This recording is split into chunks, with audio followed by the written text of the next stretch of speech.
आकाश लगभग 20 वर्ष का एक दुबला पतला लड़का था जिसकी आंखों में एक अजीब सी चमक थी, सफलता की भूख। आकाश का परिवार बहुत गरीब था। उसके पिता एक छोटे किसान थे जिनकी जमीन इतनी कम थी कि 2 वक्त की रोटी भी मुश्किल से मिल पाती थी। माँ घर संभालती थी और बीमार रहती थी। आकाश के 2 छोटे भाई बहन भी थे जिनकी पढ़ाई लिखाई का खर्च उठाना तो दूर, उन्हें पौष्टिक भोजन भी नसीब नहीं होता था। इस गरीबी ने आकाश के मन में बचपन से ही एक गहरी छाप छोड़ी थी। वो जानता था कि अगर इस दलदल से बाहर निकलना है तो उसे कुछ असाधारण करना होगा। गांव में कोई अच्छी शिक्षा का साधन नहीं था।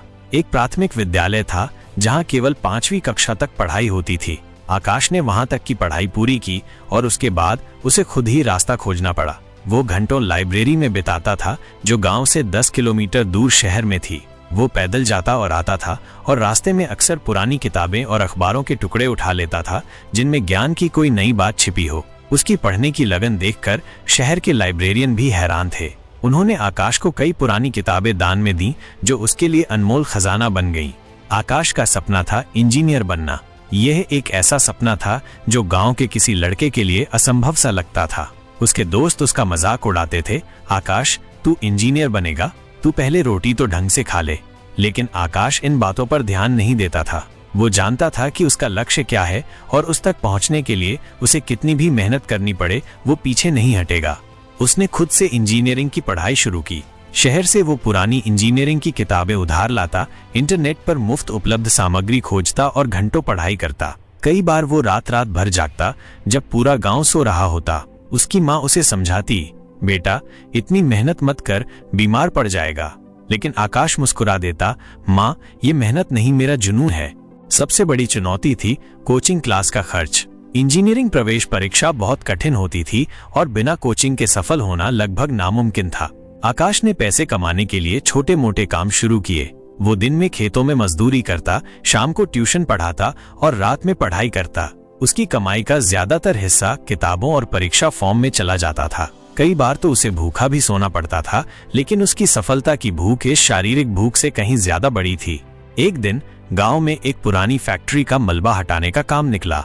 ये काम बहुत मुश्किल और खतरनाक था, लेकिन इसमें अच्छी मजदूरी मिल रही थी। आकाश ने बिना सोचे समझे ये काम ले लिया। दिन भर वो भारी भरकम पत्थर उठाता, लोहे के टुकड़े हटाता। उसके हाथ छिल गए, शरीर में दर्द रहता, लेकिन उसने हिम्मत नहीं हारी। रात में वो उसी जगह बैठकर अपनी किताबें पढ़ता जहां दिन भर उसने काम किया था। फैक्ट्री के मालिक, एक दयालु व्यक्ति, ने आकाश की ये लगन देखी। उन्होंने उसे अपने घर बुलाकर पूछा, बेटा तुम इतनी मेहनत क्यों कर रहे हो?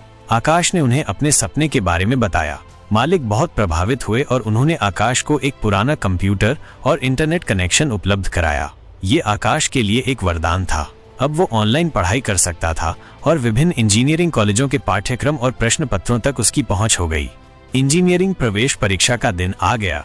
आकाश बहुत घबराया हुआ था, लेकिन उसने अपनी सारी शक्ति समेट ली। उसने परीक्षा दी और जब परिणाम आया तो पूरा गांव हैरान रह गया। आकाश ने पूरे राज्य में टॉप 100 में जगह बनाई थी। ये अविश्वसनीय था। एक गरीब, बिना कोचिंग के खुद से पढ़ाई करने वाले लड़के ने ऐसा कमाल कर दिखाया था। उसका दाखिला देश के प्रतिष्ठित इंजीनियरिंग कॉलेज में हो गया। कॉलेज में भी आकाश ने अपनी मेहनत नहीं छोड़ी। उसने स्कॉलरशिप के लिए आवेदन किया और उसे मिल गई, जिससे उसकी फीस का बोझ हल्का हो गया। उसने कॉलेज में भी टॉप किया और अपनी पढ़ाई के दौरान ही कई बड़ी कंपनियों से इंटर्नशिप के ऑफर मिले। जब आकाश ने अपनी इंजीनियरिंग पूरी की तो उसे एक बहुराष्ट्रीय कंपनी से एक शानदार नौकरी का प्रस्ताव मिला। उसकी सैलरी इतनी ज्यादा थी कि उसने कभी सपने में भी नहीं सोचा था। उसने सबसे पहले अपने परिवार के लिए एक नया घर बनवाया, अपने भाई बहनों को अच्छी शिक्षा दिलवाई और अपने माता पिता को हर तरह का आराम दिया। आकाश की कहानी गांव में एक मिसाल बन गई। वो अब केवल एक इंजीनियर नहीं था, बल्कि उन सभी युवाओं के लिए एक प्रेरणा था जो गरीबी और अभाव में जी रहे थे। उसकी कहानी ने साबित कर दिया था कि अगर किसी में सफलता की तीव्र भूख हो और वो कड़ी मेहनत, लगन और धैर्य से काम करे तो कोई भी बाधा उसे अपने लक्ष्य तक पहुंचने से नहीं रोक सकती।